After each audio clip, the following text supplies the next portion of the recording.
Bonjour à toutes et à tous, bonjour et bienvenue dans la 5e de couve, le podcast de débat autour du manga.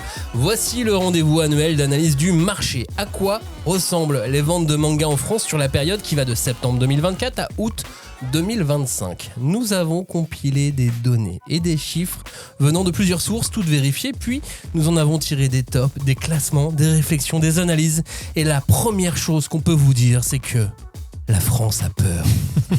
Oui, du côté de toutes les maisons d'édition, l'EBITDA s'effrite sous la pression d'une inflation galopante qui, tel un soufflet macro-financier, menace de retomber avant la fin de l'année. Et je vous dis ça, alors que les taux directeurs valsent en contrepoint du marché, tandis que la liquidité du milieu se cache dans toutes les interstices d'une courbe de Phillips absolument capricieuse. Bref. Dans le manga, là, on capitalise en espérant se désendetter, mais toujours avec un espoir de cash flow assez libre. Et moi, c'est ça qui me fait peur. Qu'est-ce que vous en pensez ? Vous trouvez pas que ça fait peur, tout ce cash flow aussi libre ? Ouais, c'est pas faux. Hein. Tout à fait, Maxime. J'ai rien compris. Je pense qu'il y avait peut-être pas grand-chose à comprendre. Oui, si vous avez pas encore compris, j'ai aucune idée de ce que je viens de dire. Hein. C'est comme le sketch de Franck Lepage où il tire des mots au hasard et il fait une phrase avec. C'est un peu l'idée, ouais, bref, ça ne veut rien dire. Mais je peux vous donner les 5 mangas les plus vendus en France sur cette période, si vous voulez. Ah, C'est bien, ça. ça, c'est bien. Et bah, numéro 1, c'est Instinct. Mais non, c'est n'importe quoi. Arrêtez de huer, s'il vous plaît. On respecte Instinct d'Inox Tag. Et la France a peur et elle est en colère aussi. Et le tome 2. Oula, ils sont dans la rue là, oula. Et le tome 2, il est où ? Deuxième et troisième, One Piece 108, One Piece 109. Oui, mais les Voilà, versions métallisées. Voilà, là c'est valeur sûre. Quatrième et cinquième, Spy Family 13, Spy Family 14. C'est Voilà, bien. emballé, c'est pesé, ça sera tout ma petite dame. Oui, merci. Les ventes de manga en France, c'est le thème de cette émission et c'est parti maintenant dans la 5e de couve. On ne pousse pas, s'il vous plaît. On ne pousse pas, c'est inutile. Le public n'est pas autorisé à assister aux épreuves éliminatoires. Moi, je crois que je pourrais être un très bon ninja.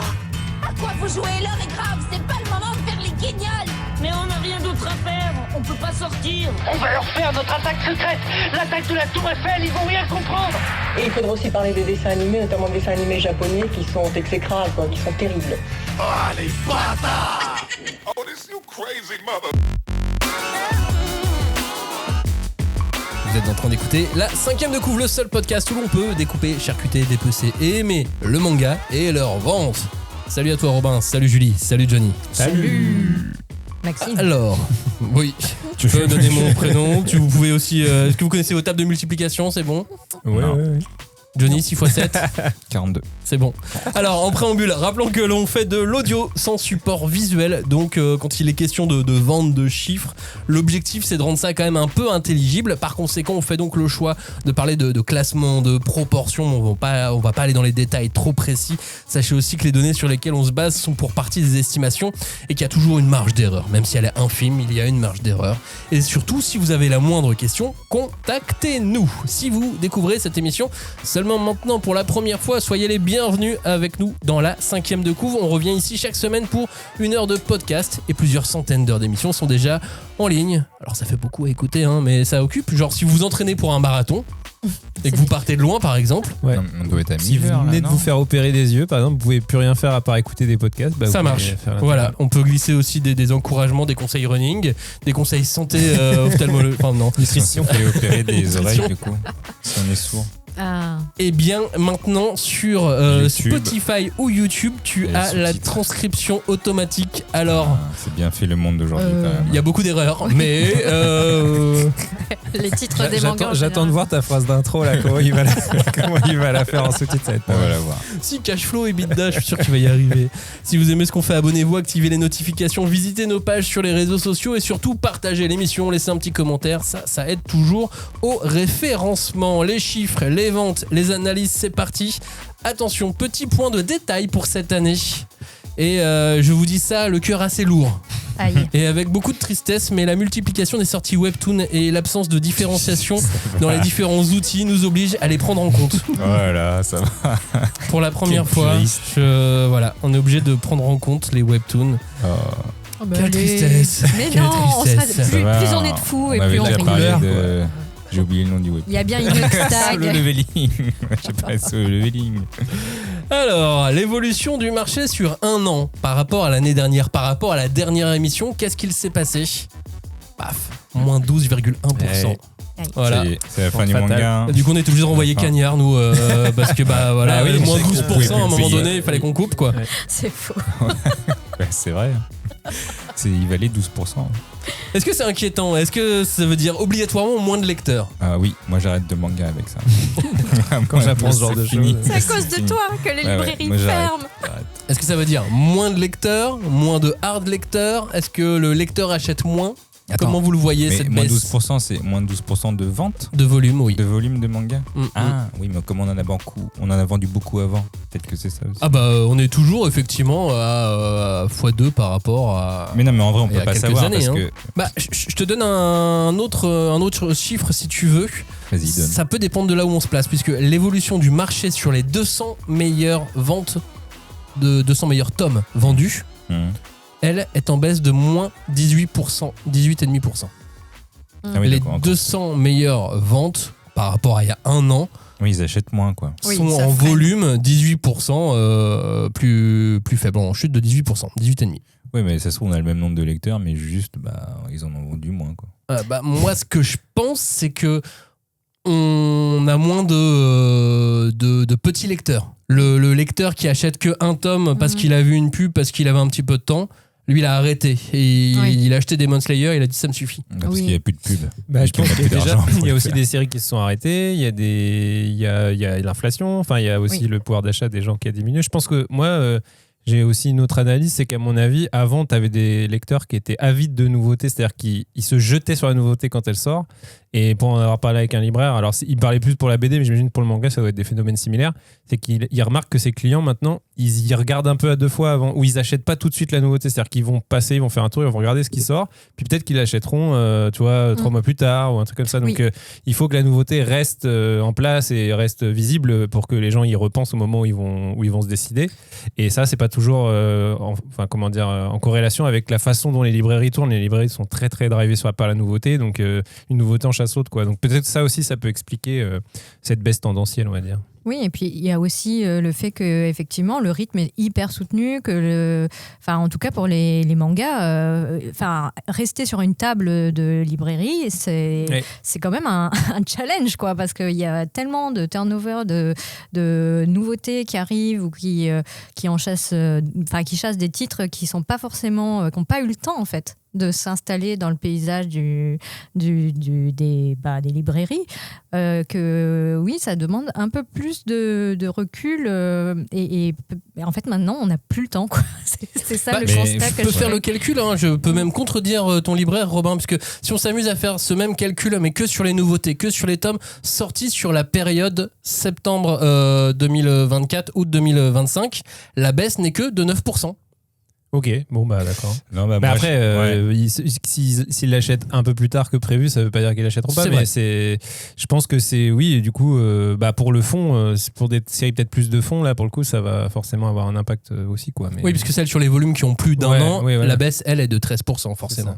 Ça s'équilibre aussi. T'allais dire un truc, Johnny? Oui, j'allais dire que moi, j'ai moins eu de manga, effectivement, j'en ai certainement aussi moins acheté, parce que j'ai eu beaucoup de jeux vidéo cette année. J'ai eu beaucoup. Il y a Elden Ring qui est sorti, un nouveau, il y a Assassin's Creed Shadow, il y a Expédition 33, il y a Alter. Et en fait, il y a des Tu crois que c'est la faute de Expédition 33?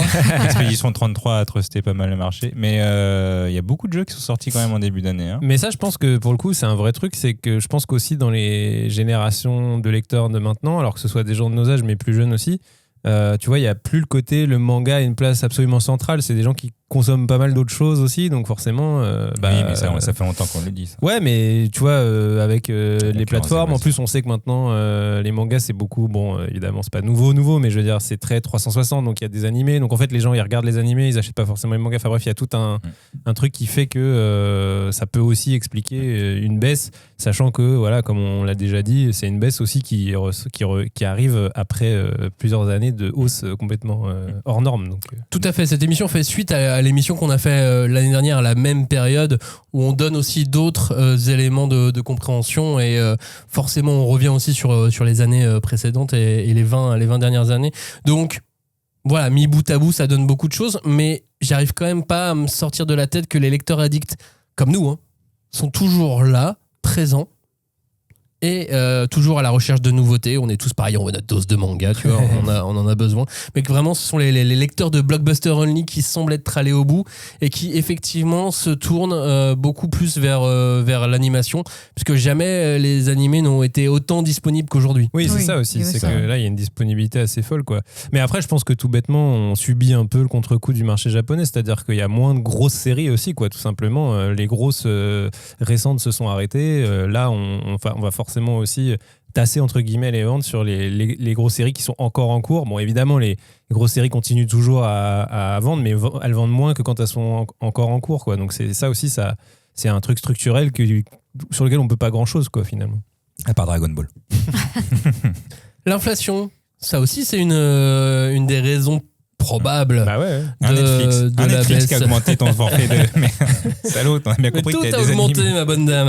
L'inflation, elle fait son job sur un an. Les prix des 500 meilleures ventes ont augmenté de 2,5%.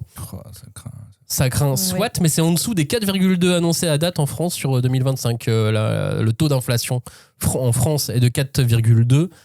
Et les mangas, les 500 meilleures ventes de mangas, j'ai pas tout pris parce que après c'est compliqué, mais ont augmenté de 2,5%. Oui, bah, tu veux leur dire merci. De toute façon, globalement, on sait que les éditeurs, entre guillemets, n'avaient pas le choix, donc ils ont augmenté le prix de vente, mais ils se sont pas du tout calés sur l'inflation. Ils ont augmenté ce qui leur permettait de continuer à garder le même niveau de marge de rentabilité. Parce que ils peuvent faire des économies d'échelle. Enfin, bref, on va pas vous refaire tout un cours sur l'économie, mais globalement, ils pouvaient augmenter les prix de manière moindre par rapport à ce qu'on subit sur l'inflation générale, quoi. Mais si vous voulez qu'on se fasse mal, sur 20 ans depuis 2005, plus 16%. Eh oui, monsieur. Moi, Shaman King, je l'ai acheté 35 francs. Je pense 35 francs. Ouais, mais après, je pense qu'il y a aussi une explication, c'est qu'il y a beaucoup plus d'éditions chères, tu vois. Ça, c'est quand même des prix qui sont très très supérieur au prix moyen des ventes de manga, donc ça forcément ça a un impact vraiment structurel. Oui, non, parce que j'ai pris justement les 500 meilleures ventes uniquement. Ouais, mais si tu prends Instinct, il vaut plus cher qu'un manga, donc c'est des ventes énormes, donc tu vois, ça peut aussi expliquer. C'est des épiphénomènes, mais qui peuvent aussi avoir des conséquences. Et sans vouloir défendre les éditeurs, en fait l'inflation sur 20 ans en France est 2 fois supérieure à cette inflation là.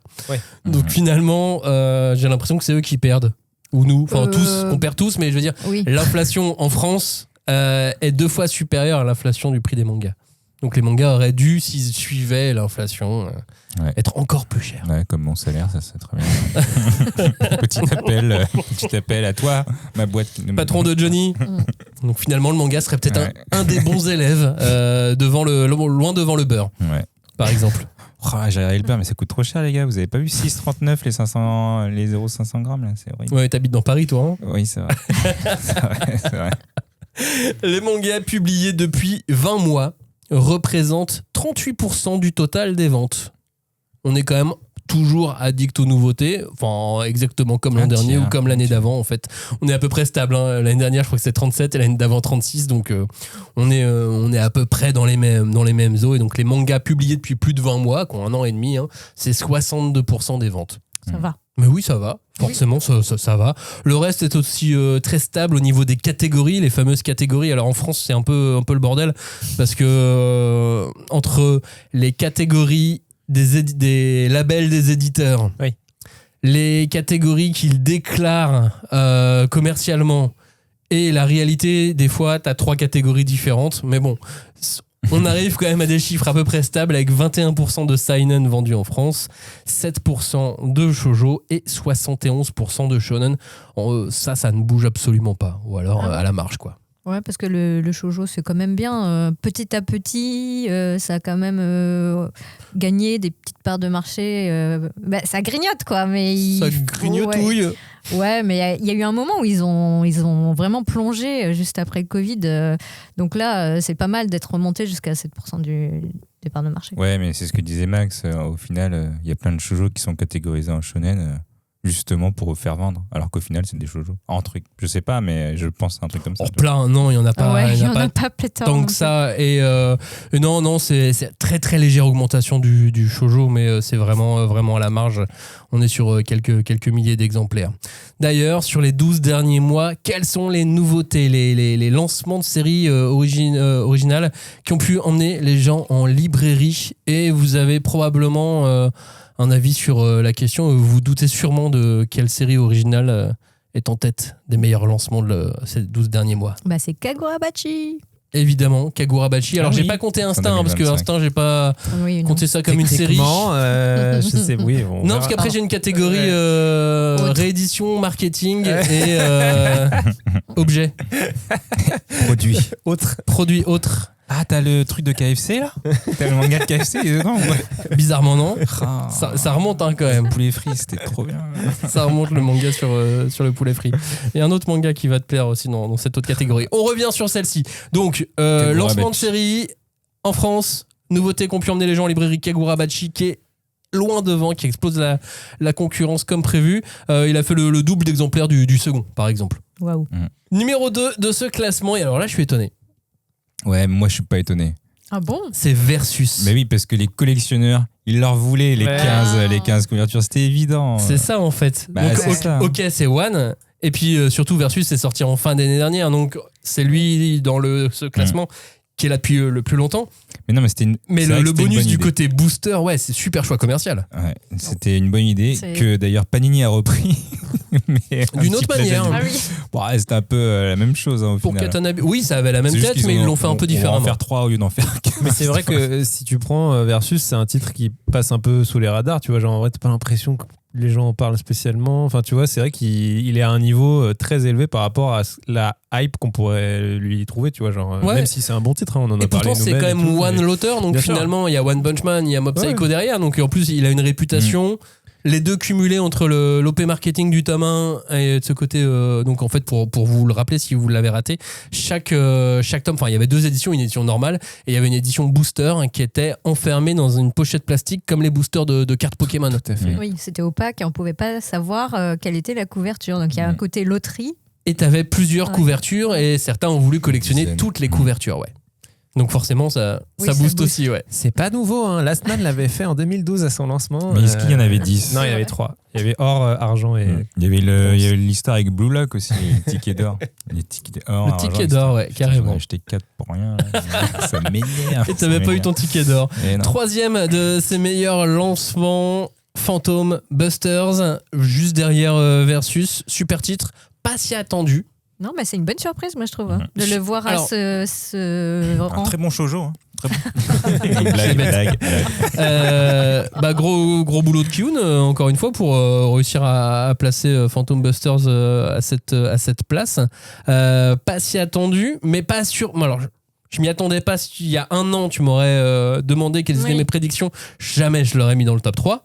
Mais quand j'ai vu ce qu'ils ont fait et tout le travail qu'ils ont mis en place, plus l'édition collector et ainsi de suite, bah ça m'étonne pas de le voir 3e. Puis en plus je l'ai lu entre temps et c'est bien, donc c'est justifié, ouais, carrément.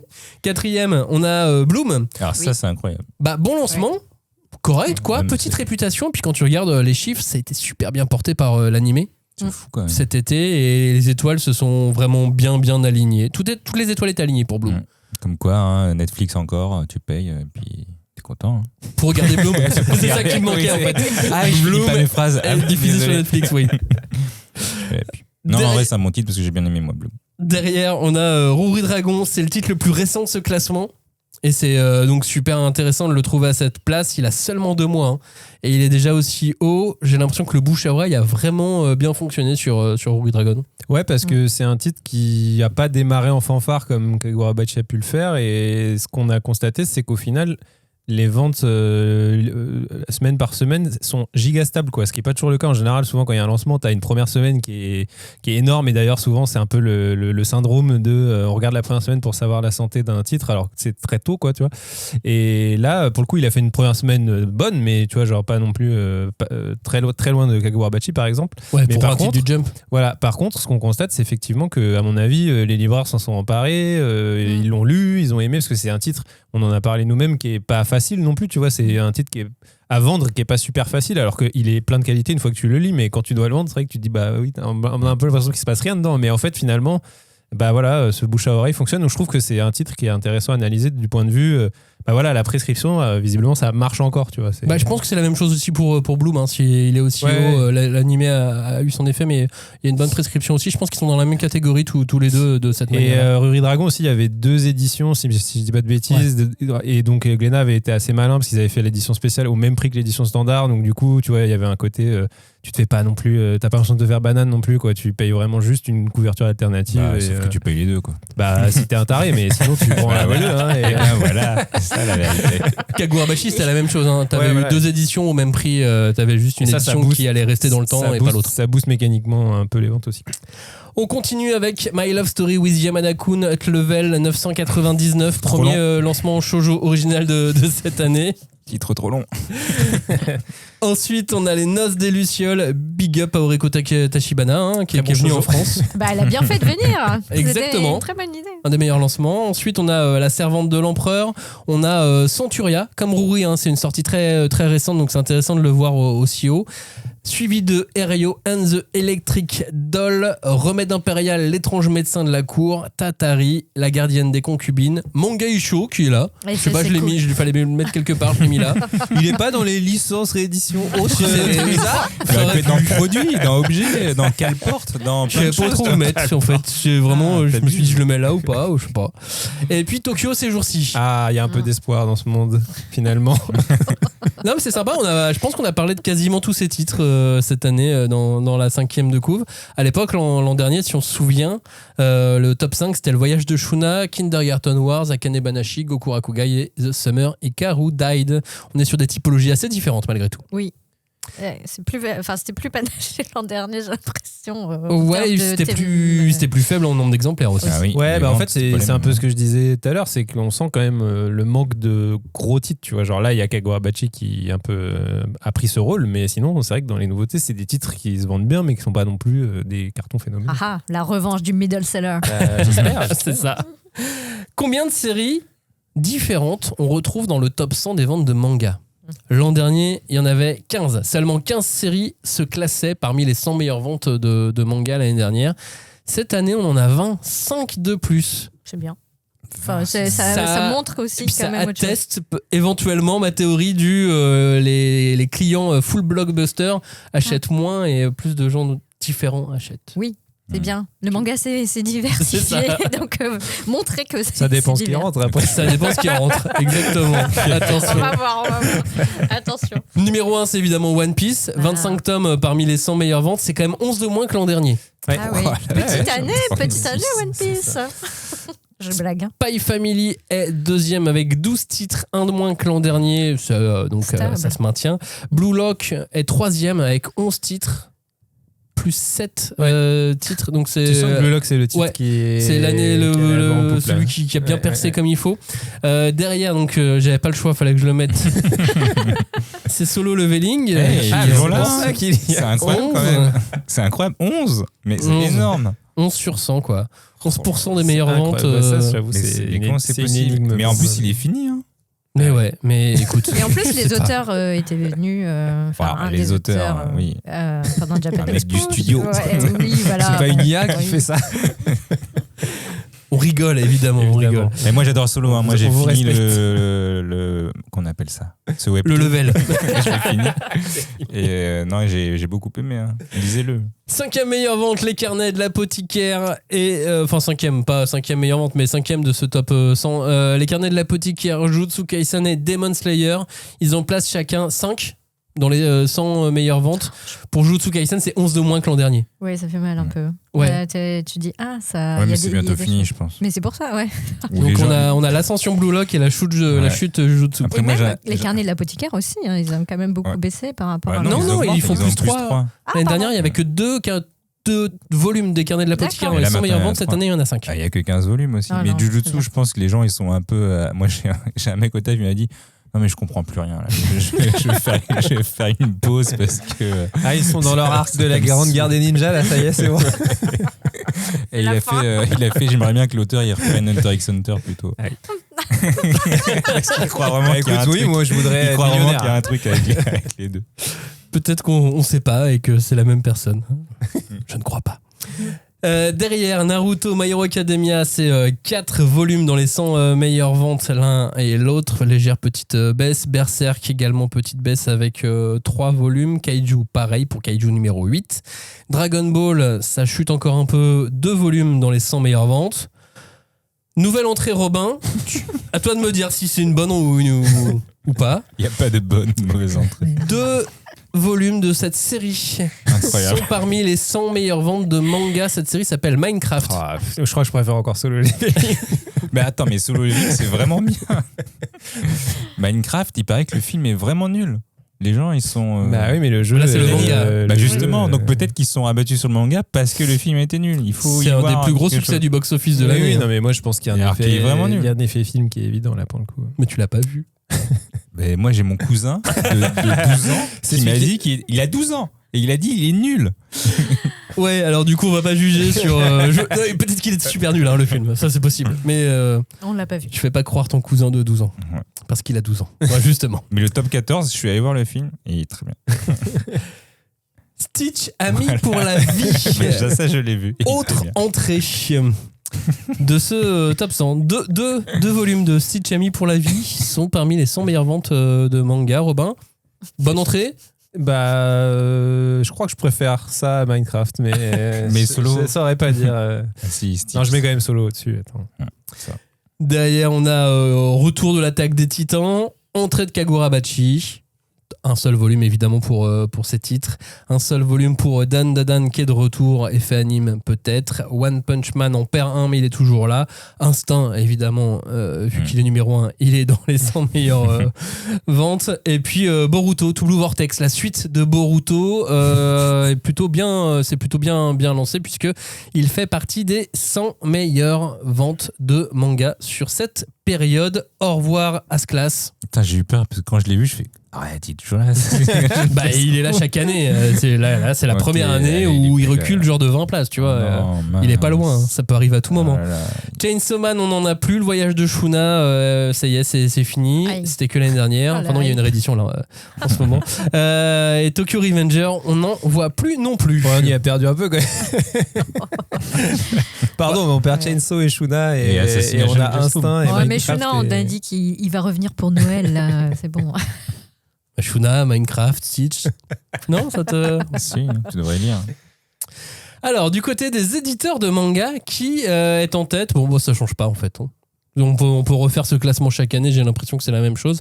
En France, maintenant, c'est donc le quatuor de tête qui domine le marché. À eux 4, c'est plus de la moitié des ventes de manga. En termes de chiffre d'affaires. Glénat, Kana, Kiun, Pika. Voilà, un manga sur 2, ça part chez eux. Félicitations, déjà. Tout à fait. Bah, ou alors, pas merci, hein, parce que ça se trouve, ils produisent trop. Hein, faites moins, laissez la place aux autres. Ou pas, parce que cette année, comme on prend en compte le webtoon, il y a des webtoons.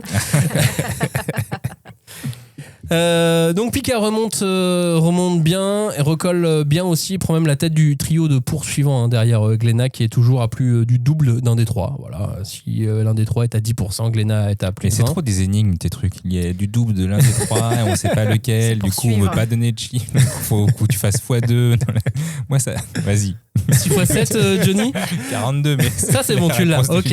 Donc 2 x 1. Bah, 2. 2. Ok, donc le double, c'est 2 x 1. Ah, c'est pas 50%. Non, du coup, c'est. Ne commence pas à le perturber, Ouais, Robin, non, sinon tu vas nous le perdre. Vas-y, Reste sur 6 x 7 ou 2 x 1. Ouais, ça marche. Derrière, il y a un petit peloton qui est composé de Kurokawa, de Crunchyroll et de Kabooks. Et puis pour boucler le top 10, il y a Panini, Delcourt, Nobi. Puis on a l'énigme Michel Lafon, pas loin. Hein.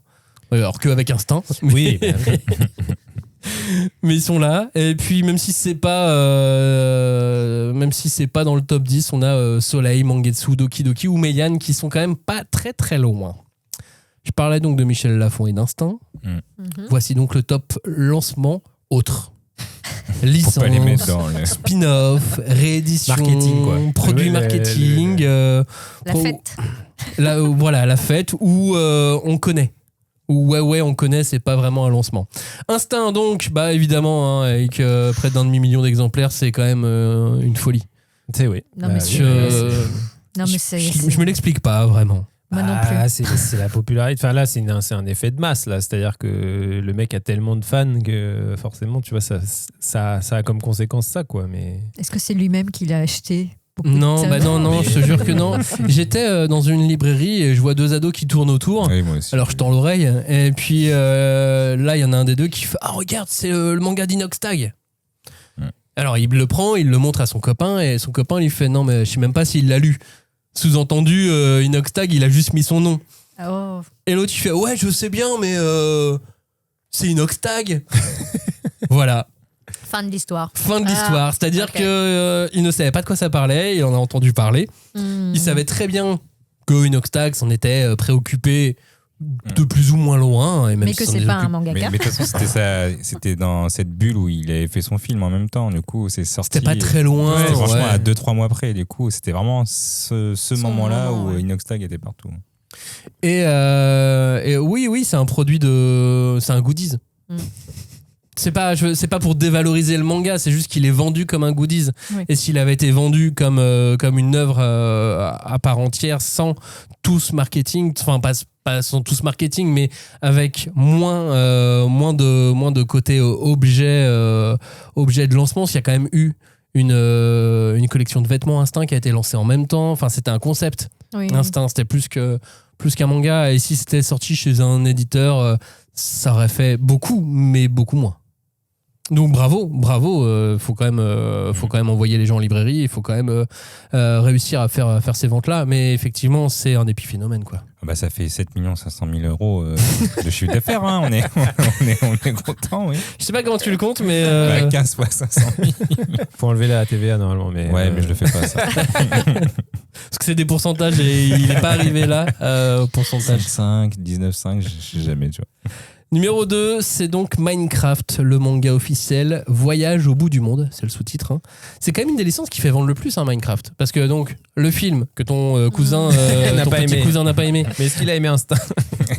Ah, bonne question. C'est quand même un carton au box-office. Minecraft, depuis longtemps, les éditions 404 notamment, font des bouquins qui se vendent par carton sur les guides non officiels, les histoires autour de Minecraft. J'étais tombé sur des chiffres, c'est de très très loin le jeu vidéo le plus vendu de l'histoire. Donc c'est pareil, il y a une espèce de masse de gens qui connaissent et qui aiment Minecraft qui est vraiment gigantesque. Donc forcément, sur tous les produits dérivés que ça peut faire, ça crée aussi des masses. Enfin, tu vois, ça fait des chiffres élevés aussi, quoi.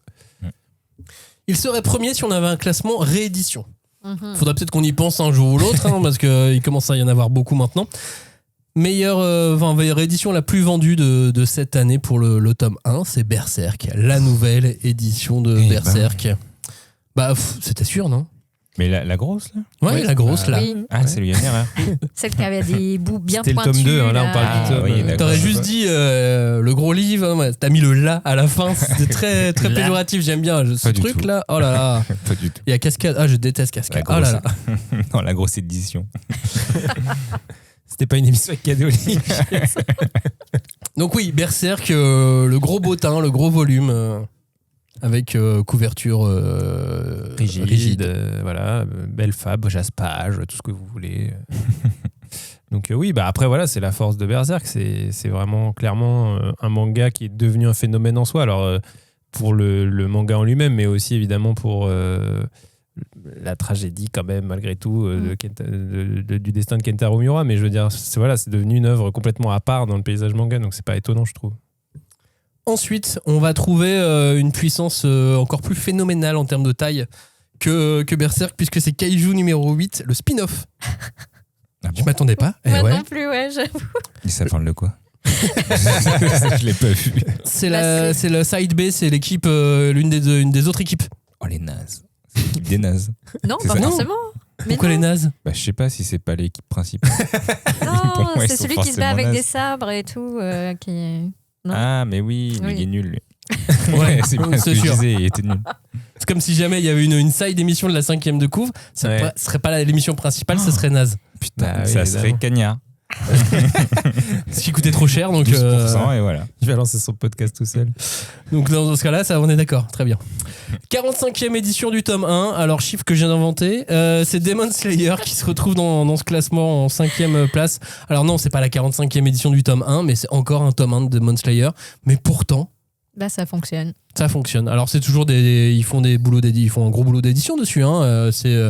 C'est des objets, c'est toujours quelque chose, quoi. Mais en plus, là, il y a le film. Bah, donc ça oui, mais le film, il est là maintenant. Là, c'est sur l'année. Mais ce que je veux dire, c'est qu'il y a quand même une espèce de mouvement toujours. C'est pas un titre qui est planté dans ah, ça y est, c'est fini. Et puis voilà, ils essayent quand même d'irriguer la licence malgré tout. Ouais, je pense quand même que même si c'est fini, c'est une licence qui, pour le coup, continue à vivre par ses exploitations autres aussi, tu vois. Ouais, mais pour le plus grand malheur des fans de l'animé, parce que oui.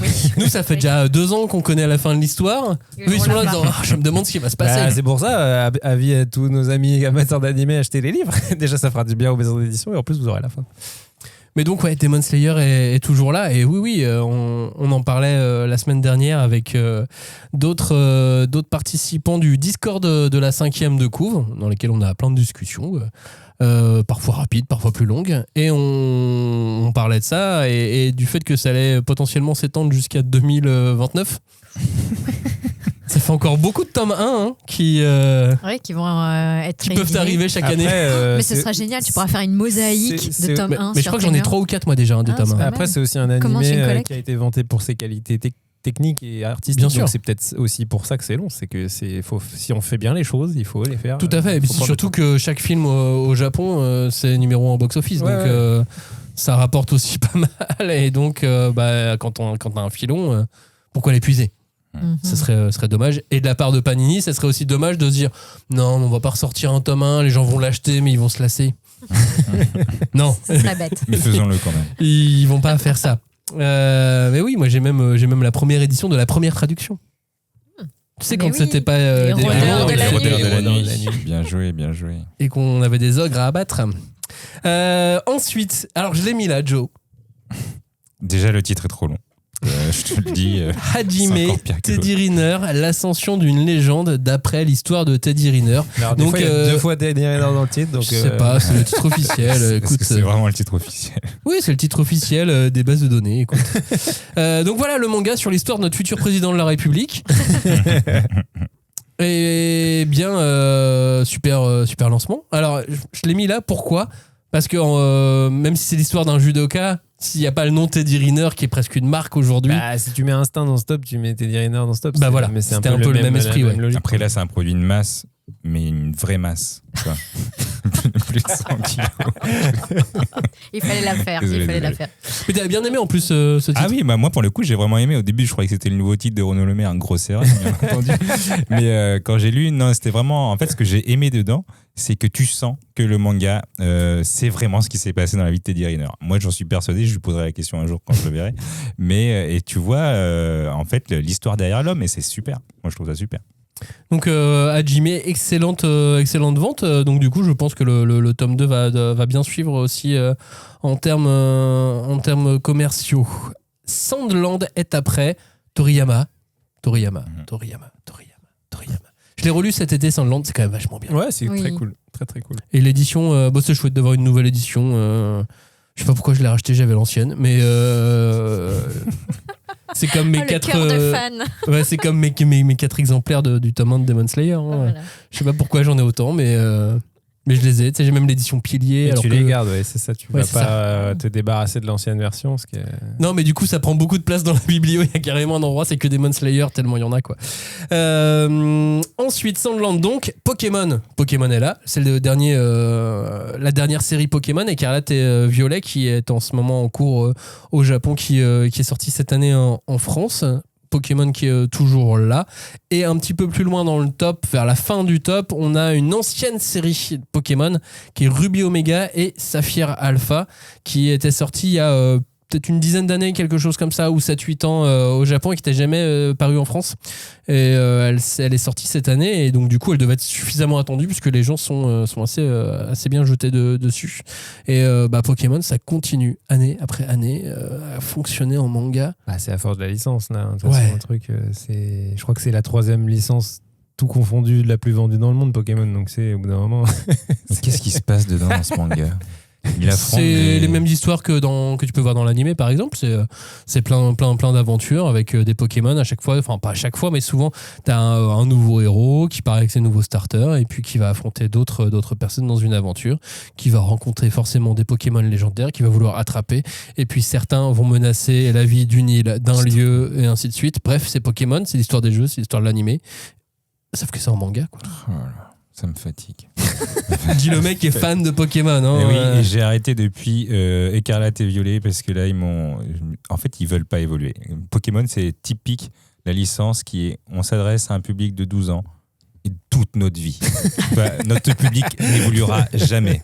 Vous aurez 12 ans toute votre vie. Vous allez pousser une olive dans un but pour finir un niveau. Et au bout d'un moment, moi, en fait, ça m'a saoulé. Et là, j'ai arrêté, j'ai jeté Pokémon en disant c'est fini. Moi, j'ai plus de 12 ans. Et oui, heureusement. Et j'ai joué à Temtem et c'est 10 fois mieux. Mais pourquoi tu l'as jeté? T'aurais pu juste le poser à côté de toi. Le garder pour tes enfants. Je l'ai jeté, transmettre ce flambeau. Mais à 12 ans seulement. Non, puis en plus, par la fenêtre, il y a des passants et tout. Enfin, à un moment donné, moi, j'ai dû faire un heureux. C'est ce dernier titre qui m'a ouvert les yeux. Attrapez-les tous. Fini, ouvert les filles. Fini Pokémon. Bon, fini Pokémon pour Johnny. Voilà. Dans ce classement, on va retrouver la réédition de Promise Neverland. Finalement, c'est pas aussi oublié. On se disait, tiens, on n'entend plus parler de Promise Neverland, mais cette nouvelle édition montre que les gens l'attendaient. Oui, et puis il y a quand même Posca Demizu qui est venu cet été, donc je pense que pareil, il y a aussi toujours un engouement et oui, après c'est le travail de l'éditeur d'apporter de l'eau au moulin et de faire en sorte que la roue elle tourne. Tu l'as rencontrée toi, la dessinatrice de Promise Neverland, elle était sympa? Ouais, elle était très sympa. Alors, j'ai pas rencontré, on était très nombreux dans cette salle, elle l'a rencontrée au même moment, mais elle était super pétillante. Elle avait l'air très très très contente d'être à Paris et de s'amuser beaucoup de tout ce qu'elle avait à faire, à voir, de tous les gens qu'elle allait rencontrer, quoi. Ça, c'est une autre personne qui est venue. Alors, pas une personne en fait, mais c'est venu en France aussi. C'est Chi, le petit chat.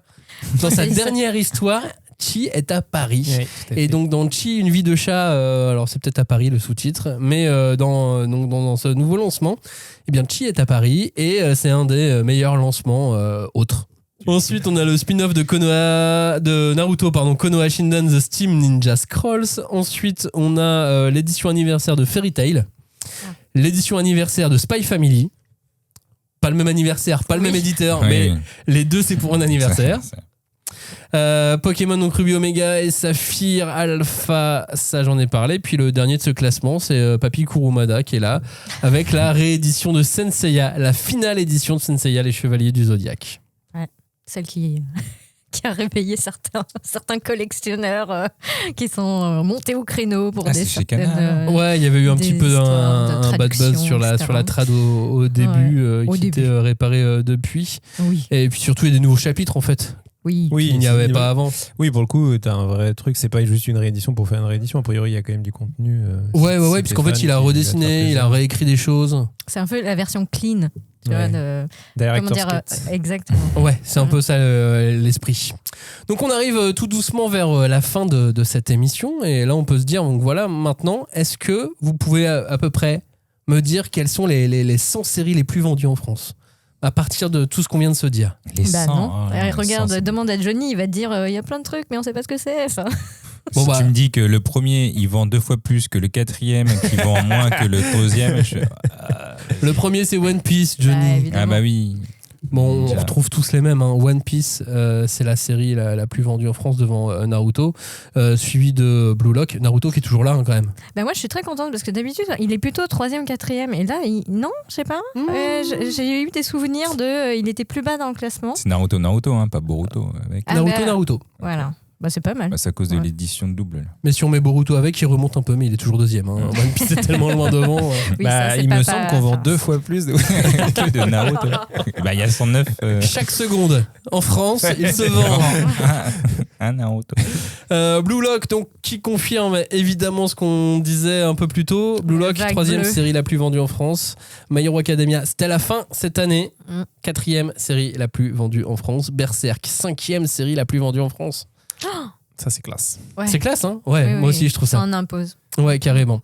Spy Family, Jujutsu Kaisen, ça suit. Demon Slayer, toujours là. Dan Da Dan, c'est pas fort au tome par rapport aux autres, puisqu'on a vu qu'il y avait qu'un tome qui se classait parmi les 100 meilleures ventes de manga. Sauf que sur la longueur, toute la série, Oui, ils sont dans le ça classement. c'est bien. Bah, ouais. Je pense que c'est vraiment une série de gens très fidèles, quoi. Enfin, je pense que les gens qui sont dans Dan Da Dan, ils kiffent et tu vois, ils suivent, quoi, tome par tome. Dan Da Dan qui est donc devant Dragon Ball Super. Dragon Ball Super qui serait beaucoup plus haut si on le mettait avec Dragon Ball. Hmm. Parce que c'est quand même un peu la même chose. En moins bien. En moins bien, soit, mais c'est la suite fatiguée, quoi. Et saurait. C'est la suite un peu essorée. Instinct, qui est pas une série, mais bon, voilà. Si on devait le mettre dans le classement, il arriverait à cet endroit-là. Ensuite, on a les carnets de l'apothicaire Dragon Ball, qui est la Dragon Ball, la série originale. Avec les colors qui, à mon avis, permettent aussi un peu Ouais, de- c'est de possible, faire- ouais. One Punch Man, Fairy Tail, Kaiju numéro 8, L'attaque des titans, Chainsaw Man, Hunter x Hunter. Oh là là, t'es si bas, Hunter x Hunter. Bah, si bas pour une un mec série. qui sort quand même, un mais- tome chaque année, Ouais. voire tous les 4 Ouais, ans. c'est ça, Ouais, chaque ouais. année, t'es gentil. Bah, tu devrais être plus haut, mon gars. Je trouve que c'est déjà quand même pas mal. Non, Avec c'est un nul. seul tome de Hunter plus les 37 autres qui sont disponibles. C'est quand même devant Freerun par exemple ou devant Pokémon. Bah, t'es nul. Le mec juge tellement, quoi.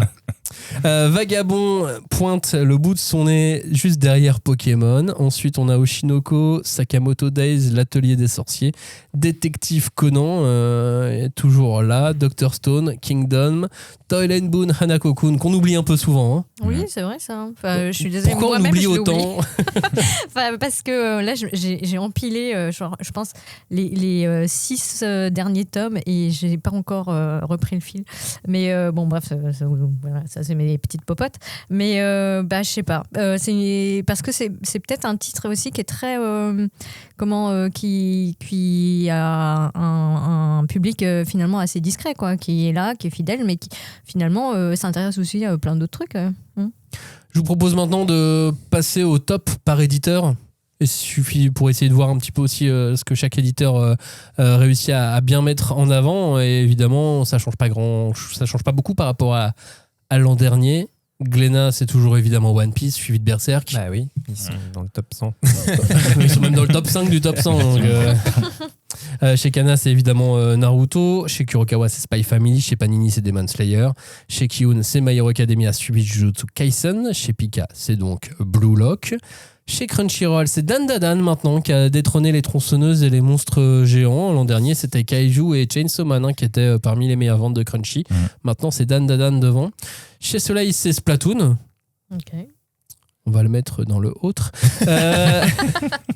Chez Delcourt Tonkam, c'est comme l'an dernier. C'est Vagabond qui est encore suivi Mais de quand Nana. même, Vagabond n'a pas beaucoup de... Non, mais même Nana. Non, mais c'est quand même cool que Vagabond soit aussi bien placé. Tu vois, il est au-dessus de Slam Dunk alors qu'il n'y a vraiment aucune actu. Enfin, tu vois, genre, c'est vraiment un titre qui se crée sa hype tout seul, naturel. C'est un mythe. Pourquoi vous achetez des séries qui finissent pas Vagabond, c'est pas fini. Nana, c'est pas fini. Arrêtez. Mais ils ont quand même eu la bonne idée, il y a quelques années maintenant, Delcourt Tonkam, de rééditer Vagabond parce que c'était devenu introuvable. Enfin, même pas de rééditer, de réimprimer. Quoi. Oui, c'est ça. Juste de réimprimer les deux. Non, mais c'est... Mais après, c'est des super titres Sans iconiques. effort. Enfin, Évidemment. Mais je pense qu'il y a des petits, c'est un peu comme Asano, il y a des effets TikTok, à mon avis, il y a des mecs, tu sais, qui remettent, tu sais, genre, ouais, ce truc culte, mythique que vous connaissez personne peut-être n'a pas, que vous n'avez pas eu, alors que tout le monde l'a lu, mais je veux dire, c'est un truc, je pense que ça, il y a des petits effets Tu de veux hype. dire l'effet peu comme sous-côté. Ouais, non, mais oui, voilà. Ça serait bien que le Ishinomori là, sur Miyamoto Musashi profite un peu de la hype des samouraïs. Ouais, ça va. C'est C'est moins un peu TikTok, pieux. c'est moins TikTok compatible. Ouais, Mais tu pourras dire, ouais, c'est sous-côté. Chez Nobinobi, je pense que c'est du TikTok compatible, hein, puisque du coup, Minecraft a viré Lilo et Stitch de leur première place de meilleure vente de cette période. Chez Doki Doki, c'est toujours Hachi, Maru, Shaderu. Chez Ankama, c'est toujours Radiant. Chez Mangetsu, maintenant, c'est Aohashi qui est bien en tête. Chez Akata, c'est toujours Sign of Affection. Chez Mayan, c'est toujours Kingdom. Chez Manabooks, maintenant, c'est My Love Story with Yamada-kun at level 999. Voilà. Et Elden Ring. Ah. Chez Isan, c'est Dynamic Heroes et Blackjack. Au Lézard Noir, c'est toujours Hirayasumi. Chez Vega, c'est Gundam Unicorn. Je m'attendais à ce que ça soit Gundam The Origin. Bah, c'est l'autre, celui que j'aime moins. Il est quand même plus abordable. Enfin, tout bêtement, c'est le truc de prix, non? Ouais, oui, il est abordable. Ouais. Ah oui, abordable dans ce sens-là. Oui, bien sûr. Oui, bah après, non, je veux dire, même l'histoire, je pense que c'est un peu plus. Il y a un peu plus d'action. Il est un peu plus animé compatible. Voilà, ouais, il est moins vintage. C'est ça, exactement. Chez Naban, c'est toujours Anna et le prince d'Albion. Chez Saka, c'est l'habitant de l'infini et Glouton Dragon. Et chez Rue de Sèvres, c'est la forêt magique de Oshigahara. Voilà, vous savez quasiment tout. Je vous propose aussi de revenir sur nos titres favoris. Enfin, sur mes titres favoris, en fait. De 2025 ? Non, de tout le temps. On est maintenant près de 1500 fans de Journey Beyond Heaven. Oh, on va faire des badges, on va faire une communauté. Soyons soudés. Au 2000e. On augmente un tout petit peu. Pas beaucoup, mais on augmente un tout petit peu. Au 2000e, on reprend Cagnard. On reprend Cagnard dans la 5DC. C'est ça. Ah ouais. Au prochain tome de... Ouais, mais alors faut attendre le prochain tome pour vérifier. vérifier. Si on baisse, on vire quelqu'un d'autre. Mon Dieu, pourquoi il me regarde? Attention. Journée Beyond Heaven, soyons soudés. On peut peut-être se faire un signe pour se reconnaître dans la rue. Si je sais pas, il y a peut-être un truc qu'on peut faire. Ou alors on essaye tous. On est 1005. Si on arrive à convaincre 3 personnes autour de nous. Mais moi, je travaille de l'acheter. L'autre fois, on montrait à 4005. Avec des potes de ma copine, j'en ai parlé. Tu vois, genre, j'essaye de travailler petit à petit. Et c'est un truc, c'est un peu dur à pitcher, mais c'est. Je pense que. Alors par contre, si tu convaincs 3 personnes de lire, vous ne saurez pas 4005. Bah si on est 1005 x 3. Si eux-mêmes convainquent 3 personnes. Bah non, parce que. Ah oui, on sera 6000, tu as raison. Donc plus... Alors essaye pas de m'avoir sur les chiffres. T'as enlevé la TVA? L'autre, il dit c'est bon, il a essayé, hein. Le double, le machin, il a fait on convainc 3. Non, voilà, j'ai suivi. J'avais dit de plus. C'est ça que t'avais pas dû entendre, je pense. Ça. Tu réécouteras les bandes. Non, t'as pas dit ça. Bah, je couperai alors le de plus pour te donner raison. Donc 1005, ouais, c'est quand même plus que Babel. Babel, The New Hack and Done de Yugo Ishikawa. 3 fois plus? 4 fois plus? C'est 5 fois plus à peu près, puisqu'on doit être sur 300-400. Ah être fan de Babel. Je pense que ça, c'est un peu des trucs qui nous rendent humbles, nous, en tant que prescripteurs, où on se rend compte que notre poids est assez minime finalement. Médiocre. En fait, ce que je me demande, c'est que sur Babel, ça se trouve, on serait que 200 si on n'avait pas fait d'émission. Tu vois ce que je veux dire? On serait 100. On serait juste nous. Il y aurait peut-être que 250 fans et maintenant, grâce à nous, il y a peut-être 50 fans de plus. Ouais, c'est vrai. Soit c'est pas énorme, mais à 10%. Il faudrait que les gens qui l'ont découvert grâce à nous et qui aiment se manifestent. Envoyez-nous une lettre. De manière exhaustive.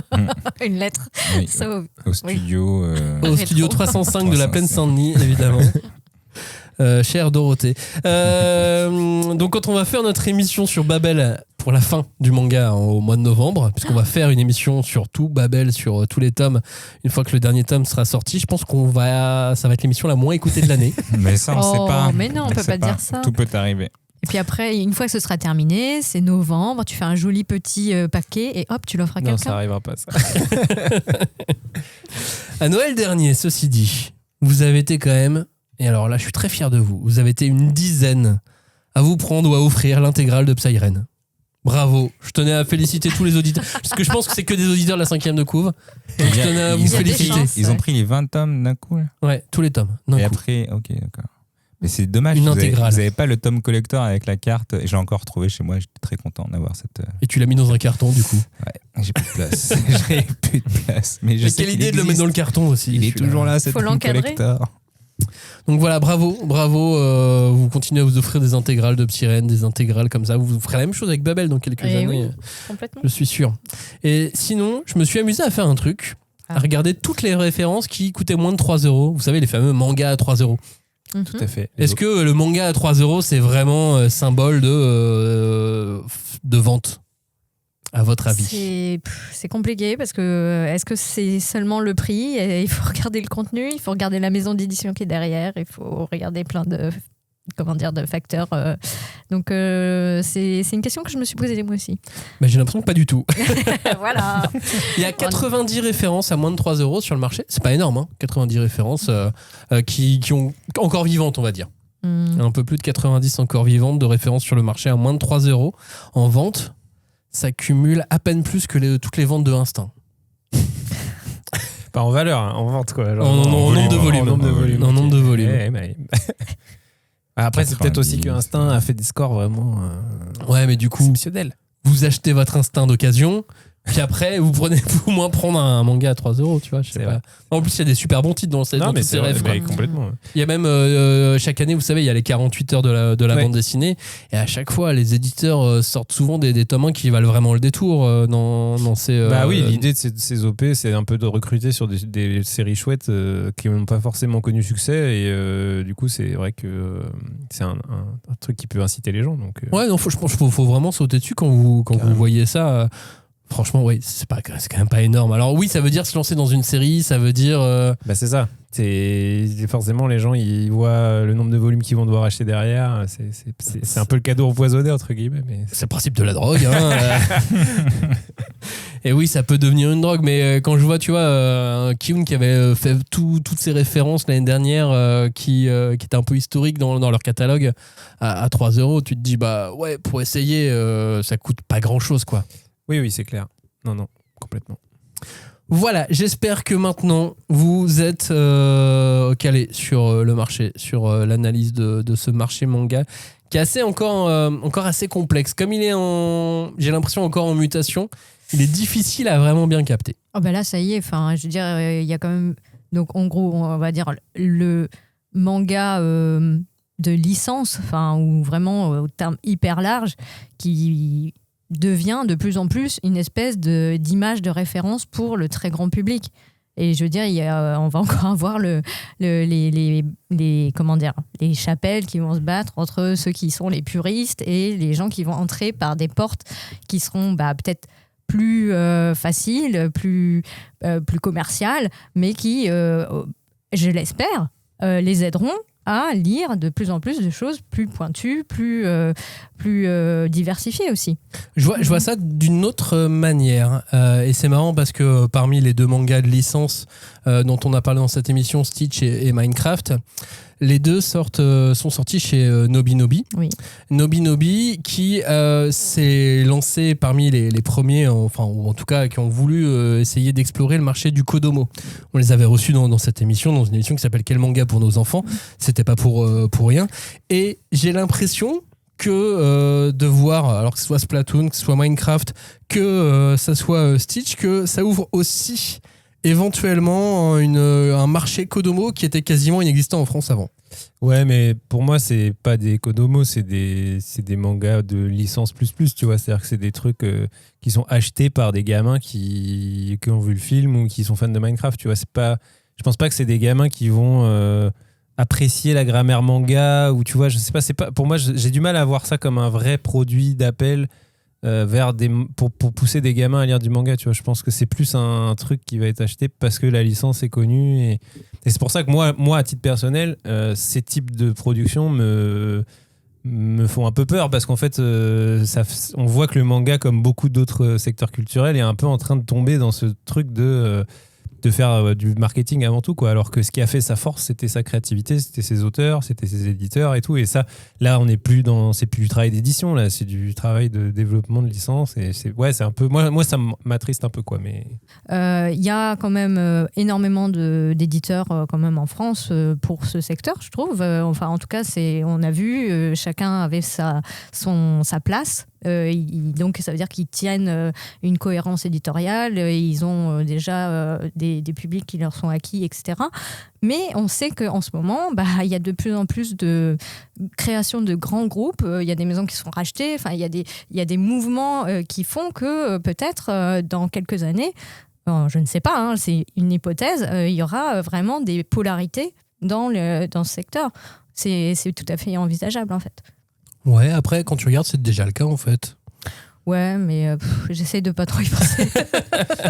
Non, mais ce qui est Pardon, le rassurant, déni, c'est que tu regardes quand même vraiment dans le très très haut du panier, on va dire, des ventes, c'est des vraies œuvres de création, tu vois. Bien sûr. Donc, même si c'est la licence dans le sens où c'est des Français qui achètent une œuvre publiée ailleurs, mais je veux dire, c'est des œuvres d'auteur, tu vois. C'est quand même ça, c'est quand même aussi quelque chose qui est rassurant. Mais moi, petit à petit, voir tous ces trucs et puis surtout des licences américaines, moi, c'est ça qui me déprime en fait. C'est vraiment ce côté, ça y est, même ils arrivent même là, quoi. Ça me gonfle. Non, mais vraiment, ça Ils me sont gonfle. même là, les Américains. Mais à travers le jeu vidéo, Ils transforment Ouais, nos gros films. Minecraft à la limite. Bon, on revient à Expédition, je sais plus combien. Expédition 33, bah, voilà, il va y avoir le manga, Ah ça bah ça, encore. oui, ça c'est sûr. Oui, mais au moins, c'est des Français. Soyons heureux, le cocorico. Arrêtons de dénigrer le jeu vidéo. Non, mais après, tu vois, Johnny les jette par la fenêtre. Donc, Putain, mais moi, j'ai pas eu ma place là pour le concert, ça m'énerve. Ah là là. Tous ces gens. pour le concert, De Expédition 33. il y a un concert Expédition 33. Ouais, Ah, ça aussi, évidemment. ouais. Oh là toute là, la musique bah dis qu'il y a donc. eu. Sale c'était- playel. Franchement, alors, ça va être le jeu de l'année, mais c'est à 50% parce qu'il y a la musique dedans. Sans musique, c'est un jeu de merde. Je vous le dis tout de suite. Non, j'abuse. Mais en vrai, ça représente vraiment 50% de l'expérience du jeu. C'est la musique est incroyable. 33%. Allez. Oh non, 34. Bah, le double alors, Le double de 33 ou de 34? du pourcentage. Non, mais en même temps, faire des places de concert avec seulement 3000 places dedans, et oui, c'était évident que ça allait être plein en 2 secondes. Bref. Donc parce qu'il y a le concert de la musique du jeu Expédition 33, et donc il n'y avait que 3000 places. Ouais. Et tu l'as pas eu. Non. Ah là Ok, là. voilà, c'est plus clair maintenant. Bah, tu Je vois, suis triste t'as pour tout toi. compris. Merci. Merci d'avoir écouté cette émission. J'espère que tout est plus clair pour vous. Évidemment, si vous voyez des choses un peu floues, si à un moment donné, je sais pas, j'aurais pu me inverser Cash deux flow, valeurs, avoir dit cash flow trop de fois, je ne sais pas. N'hésitez C'est pas comme Beetlejuice, tu sais. à nous le dire, on fera un petit terratum si jamais. On se retrouve la semaine prochaine pour apprendre à lire, à relire ou à arrêter de lire des mangas. Oh là là. Wow, dernière C'est émission. une émission de la sevrage. 5G, c'est ça. Ça y est, Cagnard, il est vraiment plus là, alors c'est fini pour tout le monde. À la semaine prochaine, merci de nous avoir écoutés. Laissez un commentaire, une note ou partagez l'émission autour de vous. Merci à vous, ciao, salut. Salut. Merci.